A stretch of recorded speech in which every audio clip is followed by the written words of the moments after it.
Écho du parc W Bénin s'adapte à la période que nous traversons dans le nord Bénin. Les populations de cette partie du pays en profitent pour effectuer des activités propices ou non pour la sauvegarde de la biodiversité. Avec le directeur des actions périphériques du parc national du W Bénin, votre émission va s'intéresser au feu de brousse. Auditrices, auditeurs de la fréquence, bienvenue et merci de nous avoir choisis pour vous informer. Thème de cette émission, la gestion des feux de brousse autour du parc national du W Bénin. Isifou Samboualou, bonjour. Bonjour monsieur Familon. Qu'entend-on par feu de brousse?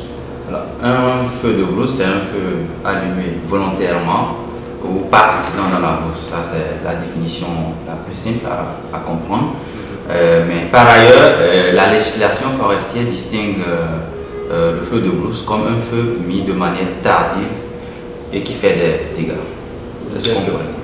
Merci pour cette précision et tout de suite nous entrons en pleine saison et on le sait sèche. Les feux de brousse constituent-ils un danger pour les ressources du parc du W Bénin? Je pourrais dire oui et non à la fois. Oui, parce que les feux de brousse, quand ils sont mis de manière tardive, ça peut créer des dégâts. Ça veut dire si les feux sont mal appliqués, il peut y avoir des conséquences graves. Non, parce que si les feux sont mis de façon, si les feux respectent un plan dans la période définie, on peut dire que ça apporte de meilleures choses à la nature, à l'environnement. Du coup, une autre question, quelle est la période légale pour faire les feux de brousse? La période légale est généralement prise à travers un arrêté ministériel et généralement c'est d'octobre à décembre pour le compte du département de l'Algérie parce que les périodes varient d'un département à un autre.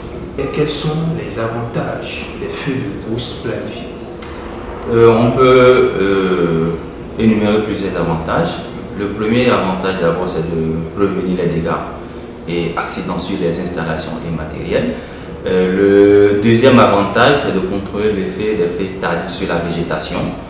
Le troisième c'est d'éviter que la faune se retrouve piégée par le feu. Le quatrième c'est de favoriser la disponibilité du fourrage, notamment les repousses pour les animaux. Le cinquième avantage, c'est une bonne visibilité plutôt, pour le tourisme de vision.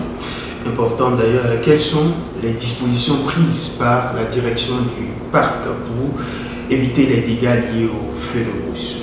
Pour éviter les dégâts liés au feu de brousse, la direction du parc a élaboré un plan de gestion des feux dont l'objectif est d'avoir zéro dégât matériel dû au feu. Et également, nous faisons des parfaits autour des installations afin d'éviter la destruction de ces matériels, de ces installations-là. Et dans ce plan, il y a une planification des feux, c'est-à-dire le feu n'est pas mis au même moment sur toutes les zones du parc.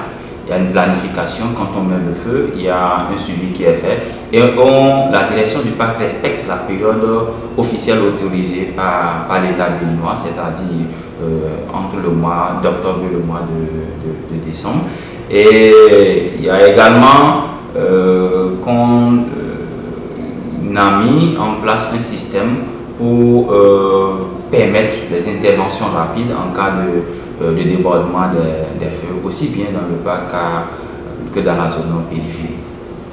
D'accord.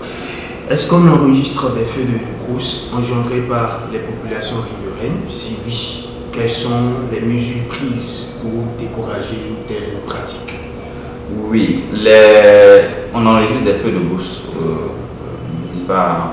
mis par les communautés riveraines du parc.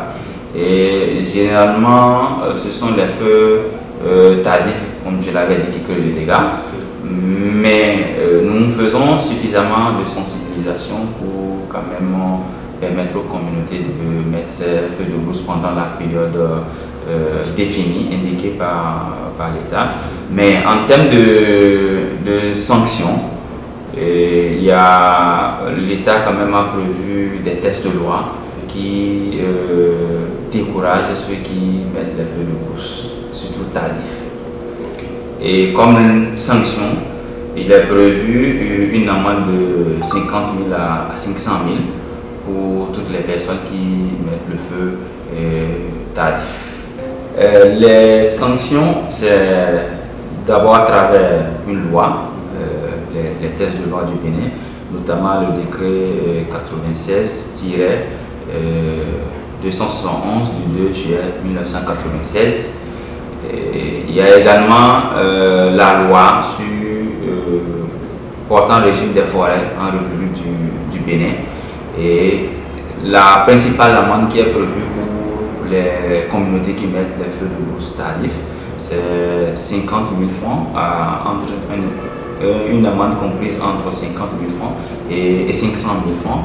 Et il y a également des peines d'emprisonnement qui sont prévues par la loi, qui varient de 3 mois voire 3 ans pour les feux de brousse, surtout quand c'est mis de façon intentionnelle pour détruire les installations ou les feux criminels.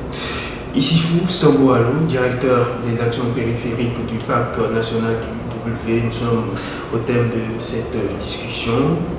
Un mot à l'endroit des populations et tout aussi à l'endroit de ces personnes friandes de feux de brousse illégaux. Alors, je voudrais exhorter toutes les populations riveraines du parc à respecter les périodes de mise des feux d'aménagement, c'est-à-dire d'octobre à novembre.